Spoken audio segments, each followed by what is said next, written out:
Hello everyone, welcome back to Radha Rani's kitchen. Today's recipe is a lunchbox special recipe, or it's a quick lunch side dish recipe. We are going to make bhindi masala. So for that, here I have a frying pan which I've heated. To this I'm going to add about 2 tablespoons of oil. Once the oil is heated up, I'm going to add 250 grams of lady's finger. So I have chopped the lady's finger into 1-inch thick pieces. So let's fry this until it is cooked up to 70%.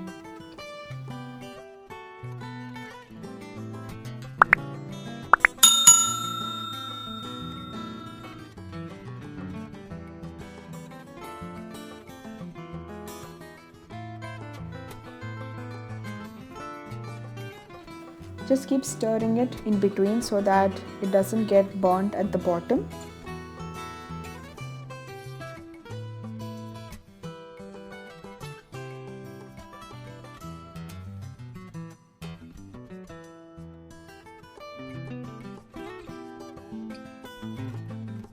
So here is a small tip. To retain the green color of the lady's finger, I'm adding a pinch of cooking soda so that the green color of the lady's finger is there, and when we make the masala for the bhindi masala, the green color doesn't become dark brown.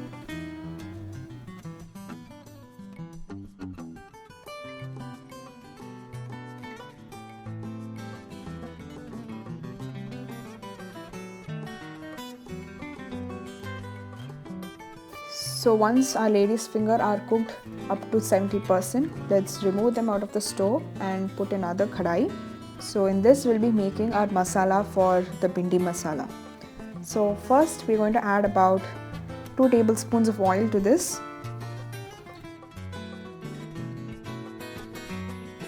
Then add some cumin seeds, some asafoetida,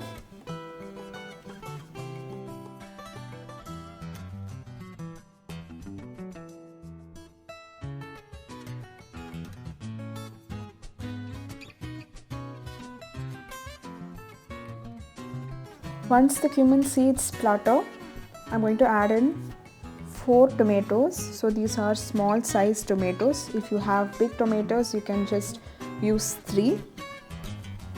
So I have finely chopped these tomatoes here.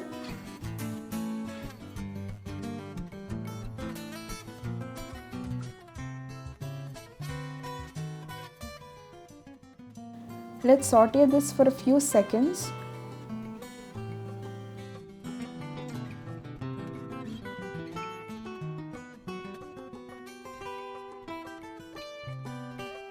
Then we'll add the required amount of salt so that the tomatoes let out its water completely. After giving it a good mix, we will cover and cook this until the tomatoes turn soft.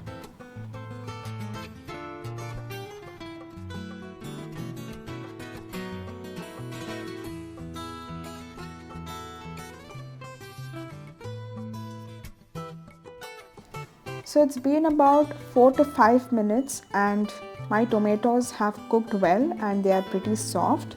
So using my spatula, I'm just going to mash it a little bit so that they have a nice thick consistency. So you can see on the side I'm roasting my kasuri methi also. So this is for the recipe only. We'll be garnishing the kasuri methi at the last.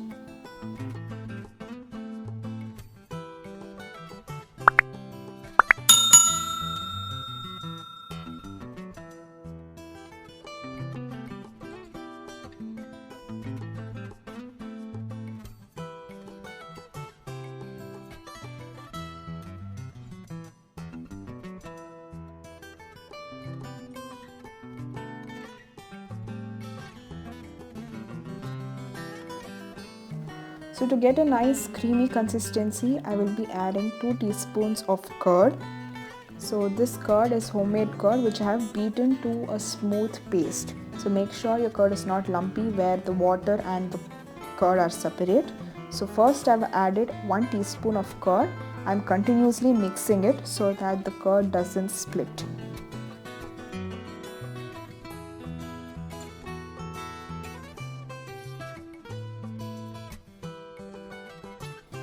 Next I'm adding another teaspoon of the curd and mixing it continuously on a low flame.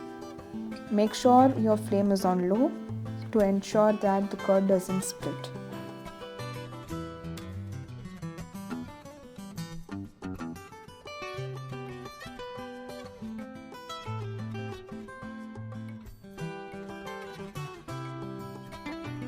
Once it is ready, just cover and cook for about 2 to 3 minutes until the oil releases. So it's been about 2 to 3 minutes, and as you can see, the oil has released in the gravy or the masala which we have prepared. So let's just give it a quick stir, and we'll add some spices to this.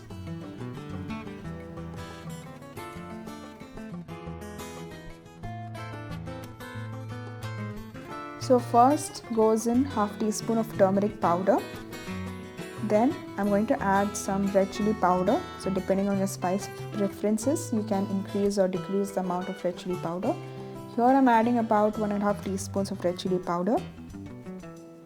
Then I'm adding Kashmiri red chili powder for the color. So this Kashmiri red chili powder does not have spice, and I'm adding about half teaspoon just for the color.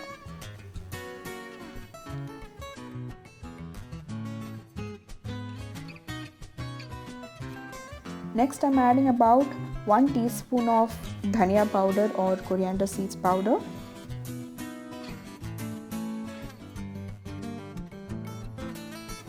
And half a teaspoon of amchur powder or dry mango powder.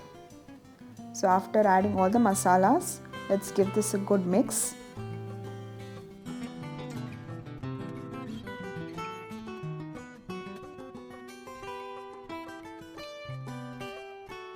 Now once that is done, cover and cook for about 3 to 4 minutes or until the oil releases from the masala.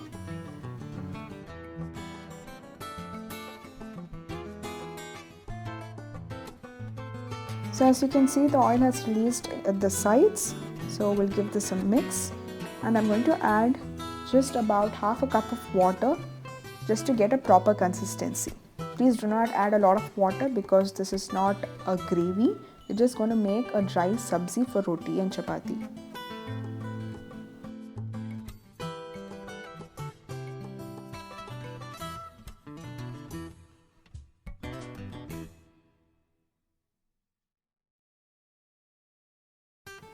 So again, I'm going to cover and cook this for some time or about 2 to 3 minutes until all the flavors combine and come well together. So you can see the oil has also come up, which is a sign that the gravy is ready. So now we will add our fried lady's finger.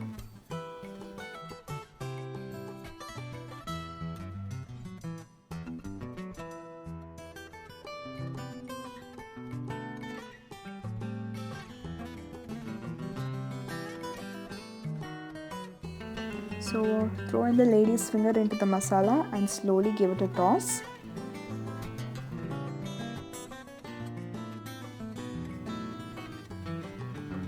So after 3 to 4 minutes, we are going to garnish this with some garam masala. So here I'm adding about half a teaspoon of garam masala.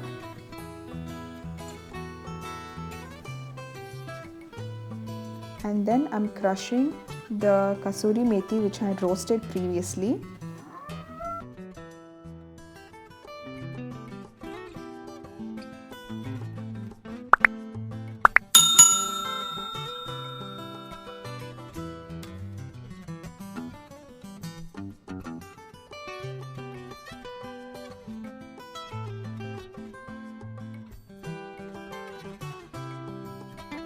And I'm adding them to the bhindi masala which we had prepared. Now let's give this a final mix.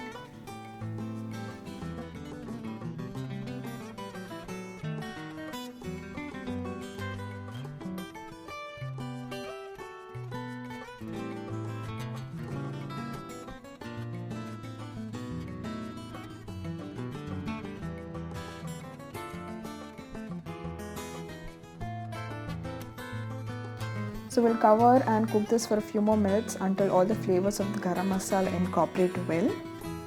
And then finally, we'll garnish this with some coriander leaves.